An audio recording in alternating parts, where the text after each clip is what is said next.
اعوذ باللہ من الشیطان الرجیم بسم اللہ الرحمن الرحیم قل اعوذ برب الناس، کہہ دو کہ میں پناہ میں آتا ہوں لوگوں کے رب کی۔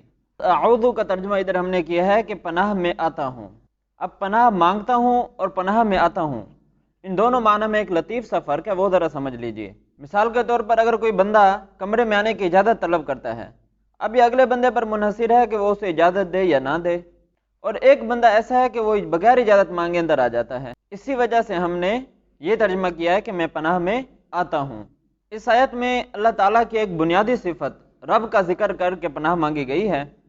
وہ رب جو انسان کی پرورش کرتا ہے، وہ رب جو آسمان سے بارش نازل کرتا ہے اور اس کے ذریعے سے نباتات اور پھل اگاتا ہے، وہ رب جو انسان کو ماں کے پیٹ سے پالنا شروع کرتا ہے، وہیں سے اس کو غذا پہنچاتا ہے اور پھر وہ اپنی عمر کے آخری مراحل تک جا پہنچتا ہے، تو وہ رب حقیقی ہے اور اسی سے ہی ہمیں پناہ طلب کرنی چاہیے۔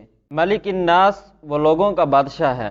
اس آیت سے یہ پتہ چلتا ہے کہ لوگوں کا بادشاہ اللہ تعالیٰ ہے، اسی لیے ہمیں اپنی انفرادی زندگی میں بھی اور اپنی اجتماعی زندگی میں بھی اللہ تعالیٰ کو اپنا بادشاہ تسلیم کرنا چاہیے۔ انفرادی زندگی میں اس طور پر کہ ہم جو بھی کام کریں اللہ کے حکم کے مطابق کریں اور اس سے ڈرتے ہوئے کریں کہ اللہ ہمیں دیکھ رہا ہے، اور اجتماعی زندگی میں اس طرح کہ اس کے دیے ہوئے قانون کو اس کی زمین پر، اس کی دھرتی پر نافذ کریں۔ الناس، جو لوگوں کا معبود ہے۔ آیت سے یہ پتہ چلتا ہے کہ لوگوں کا معبود حقیقی وہ صرف اللہ تعالیٰ ہے۔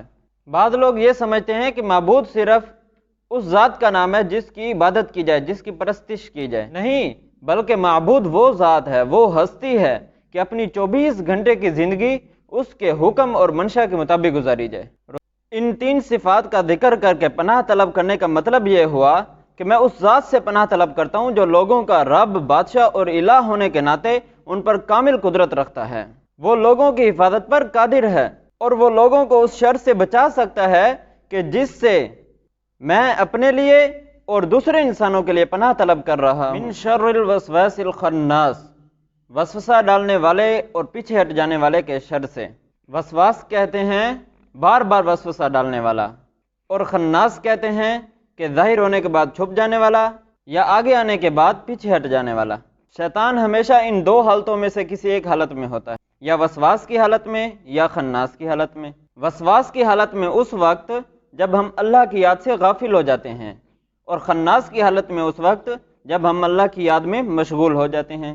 انسان جو بھی برائی کا کام کرتا ہے وہ وسوسے سے شروع ہوتا ہے۔ پہلے دل میں وسوسہ پیدا ہوتا ہے، پھر خواہش پیدا ہوتی ہے، اور اس کے بعد ارادہ اور نیت بنتی ہے، اور اس کے بعد پھر انسان عمل کرتا ہے، اور پھر جب وہ بار بار وہ عمل کرتا ہے تو وہ اپنے انجام تک پہنچ جاتا ہے اور شیطانی ایجنٹ بن جاتا ہے۔ اسی لیے اس آیت میں اس بنیادی چیز سے پناہ مانگی گئی ہے جو برائی کا سبب بنتی ہے۔ الذی یوسوس فی صدور الناس من الجنۃ والناس، اس وسوسہ انداز کے شر سے جو انسانوں کے دلوں میں وسوسہ ڈالتا ہے، چاہے وہ جنوں میں سے ہو یا انسانوں میں سے۔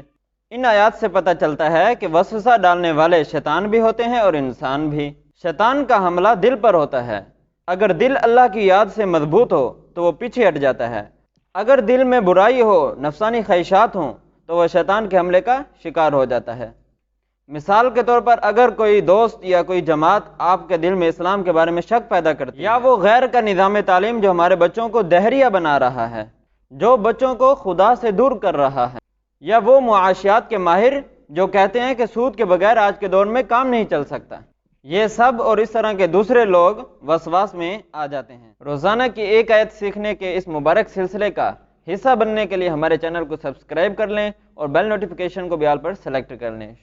اللہ تعالیٰ سے دعا ہے کہ اللہ تعالیٰ ہمیں قرآن پاک کو صحیح معنوں میں پڑھنے، سمجھنے اور اس پر عمل کرنے کی توفیق عطا فرمائے۔ آمین۔ وآخر دعوانا ان الحمد للہ رب العالمین۔